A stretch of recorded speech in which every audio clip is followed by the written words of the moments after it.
ನಮಸ್ತೆ TV 20 news Kannada ವಾಹಿನಿಗೆ ಸ್ವಾಗತ. ಹುಕ್ಕೇರಿ ಕ್ಷೇತ್ರದಿಂದ ಸ್ಪರ್ಧಿಸುವ ತಯಾರಿ ನಡೆಸಿರುವುದು ನಿಜವೇ ಎಂಬ ಮಾಧ್ಯಮಗಳ ಪ್ರಶ್ನೆಗೆ ಉತ್ತರಿಸಿದ ರಾಹುಲ್ ಅವರು, ಸ್ಪರ್ಧೆ ಬಗ್ಗೆ ಯಾವುದೇ ಚರ್ಚೆ ಆಗಿಲ್ಲ. ಸಚಿವರ ಸೂಚನೆಯಂತೆ ಪಕ್ಷದ ಸಂಘಟನೆಗಾಗಿ ಕಾರ್ಯಕ್ರಮ ಆಯೋಜನೆ ಮಾಡಲಾಗುತ್ತೆ. ಮತದಾರರು ಹಾಗೂ ಜನರ ವಿಶ್ವಾಸ ಗಳಿಸಬೇಕಾಗಿದೆ. ಸದ್ಯಕ್ಕೆ ರಾಜಕೀಯಕ್ಕೆ ಕಾಲಿಟ್ಟಿದ್ದೇನೆ. ಹಿರಿಯರ ಮಾರ್ಗದರ್ಶನದಲ್ಲಿ ಪಕ್ಷ ಸಂಘಟನೆ ಒಂದೇ ನನ್ನ ಗುರಿಯಾಗಿದೆ ಎಂದು ಅಭಿಪ್ರಾಯ ವ್ಯಕ್ತಪಡಿಸಿದರು.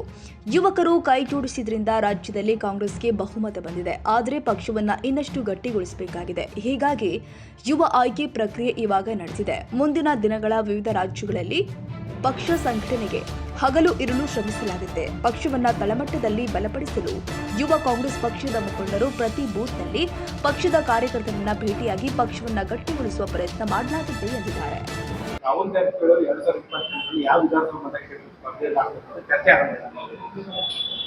ಈಗ ತಂದೆಯವರ ಮಾರ್ಗದರ್ಶನಂತೆ ನಾವು ಈ ಚುನಾವಣೆಗೆ ನಾವು ನಿಂತಿದ್ವಿ. ಈ ಪಕ್ಷ ನಮಗೆ ಒಂದು ಜವಾಬ್ದಾರಿಯನ್ನ ಕೊಟ್ಟಿದೆ. ಸದ್ಯ ಮಟ್ಟಿಗೆ ನಾವು ಬರೀ ಪಕ್ಷ ಸಂಘಟನೆ ಆಗಿರ್ಬೋದು ನಿಭಾಯಿಸಲಿಕ್ಕೆ ಒಂದು ಪ್ರಯತ್ನವನ್ನ ಮಾಡ್ತೇವೆ. ಮುಂದಿನ ದಿನಗಳಲ್ಲಿ ಇನ್ನೂ ಯಾವ ರೀತಿ ನಾವು ತಗೋಬೇಕಂತ ಇನ್ನೂ ಚರ್ಚೆ ಆಗಿಲ್ಲ ಅಂತ ಹೇಳ್ತೇವೆ.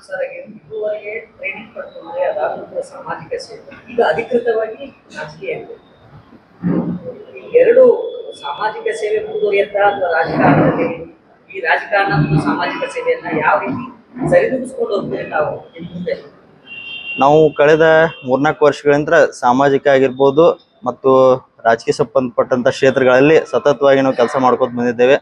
ತಂದೆಯವರ ಚುನಾವಣೆಯಲ್ಲಿ ಸಹಾಯ ಮಾಡೋದಾಗಿರ್ಬೋದು, ಸಾಮಾಜಿಕವಾಗಿ ನಮ್ಮ ಫೌಂಡೇಶನ್ ವತಿಯಿಂದ ಆಗಿರ್ಬೋದು ವಿವಿಧ ಕಾರ್ಯಕ್ರಮವನ್ನು ನಾವು ಹಮ್ಮಿಕೊಂಡು ಬಂದಿದ್ದೇವೆ. ಅದಕ್ಕೆ ಇನ್ನು ಮುಂದೆ ಕೂಡ ನಮ್ಮ ಯೂತ್ ಕಾಂಗ್ರೆಸ್ ವತಿಯಿಂದ ಏನೇನು ಮಾಡಲಿಕ್ಕೆ ಸಾಧ್ಯವನ್ನ ಎಲ್ಲವನ್ನ ನಾವು ಸಮಾಜ ಸೇವೆಯನ್ನ ನಿರಂತರವಾಗಿ ಜಾರಿ ಇಡ್ತೇವೆ ಅಂತ ಈ ಸಂದರ್ಭ ಹೇಳ್ತೇವೆ. ಯೂತ್ ಕಾಂಗ್ರೆಸ್ ಎಲೆಕ್ಷನ್ ಅಲ್ಲಿ ಪ್ರಚಂಡವಾದಂತ ಗೆಲುವು ಕೊಟ್ಟು ಇನ್ನು ರಾಜಕೀಯ ಫುಲ್ ಟೈಮ್ ರಾಜಕೀಯ ಮಾಡಬಹುದು ಅಂತ ಹೇಳಿ ಜನಾನೇ ಸರ್ಟಿಫಿಕೇಟ್ ಕೊಟ್ಟು ಯಾವ ಕ್ಷೇತ್ರ ಆಗಿದೆ ಇನ್ನೂ ಅದ್ರ ಬಗ್ಗೆ ನಾ ಹೇಳ್ದಂಗೆ ಇನ್ನೂ ಚರ್ಚೆ ಆಗಿಲ್ಲ. ಸದ್ಯಕ್ಕೆ ನಾವು ಬರೇ ಒಂದು ಜನರ ಆಶೀರ್ವಾದ, ಜನರ ಪ್ರೀತಿ ಗಳಿಸಲಿಕ್ಕೆ ತಂದೆ ಕೊಟ್ಟಂತ ಜವಾಬ್ದಾರಿಯನ್ನ ನಾವು ಪೂರ್ಣಗೊಳಿಸಲಿಕ್ಕೆ ಪ್ರಯತ್ನ ಮಾಡ್ತಾ ಇದ್ದೇವೆ. ಅದ್ರ ಬಗ್ಗೆ ಇನ್ನೂ ಚರ್ಚೆ ಆಗಿಲ್ಲ ಅಂತ ಹೇಳೋದು. ಕನ್ನಡಿಗರ ಮೆಚ್ಚಿನ ನಿಮ್ಮ ಟಿವಿ 20 ಕನ್ನಡ ವಾಹಿನಿ ಇದೀಗ ಟಿವಿಯಲ್ಲಿ ಲಭ್ಯ. ಕರ್ನಾಟಕ ಮತ್ತು ದೇಶ ವಿದೇಶದ 360 ಡಿಗ್ರಿ ಸುದ್ದಿ ವಿವರವನ್ನ ಪಡೆಯುವುದಕ್ಕೆ ಟಿವಿ 20 ವಾಹಿನಿಯನ್ನು ಲೈಕ್ ಮಾಡಿ, ವಿಡಿಯೋಗಳನ್ನ ಶೇರ್ ಮಾಡಿ, ಕಮೆಂಟ್ ಮಾಡಿ, ಸಬ್ಸ್ಕ್ರೈಬ್ ಮಾಡಿ. HCN ಕೇಬಲ್ 842 ನಂಬರ್ನಲ್ಲಿ ಹುಕ್ಕೇರಿ ತಾಲೂಕು ಹಾಗೂ ಸಂಕೇಶ್ವರದ ಸುತ್ತಮುತ್ತಲಿನ ಹಳ್ಳಿಗಳಲ್ಲಿ ಲಭ್ಯ. PCN ಕೇಬಲ್ 129 ನಂಬರ್ನಲ್ಲಿ ಹಾರುಗೆರೆ ಸುತ್ತಮುತ್ತಲಿನ ಹಳ್ಳಿಗಳಲ್ಲಿ ಲಭ್ಯ. ರಾಯಬಾಗ್ ಡಿಜಿಟಲ್ ಚಾನೆಲ್ ಕೇಬಲ್ 80ನೇ ನಂಬರ್ನಲ್ಲಿ ರಾಯಬಾಗ ತಾಲೂಕಿನ ಸುತ್ತಮುತ್ತಲಿನ ಹಳ್ಳಿಗಳಲ್ಲಿ ಲಭ್ಯ.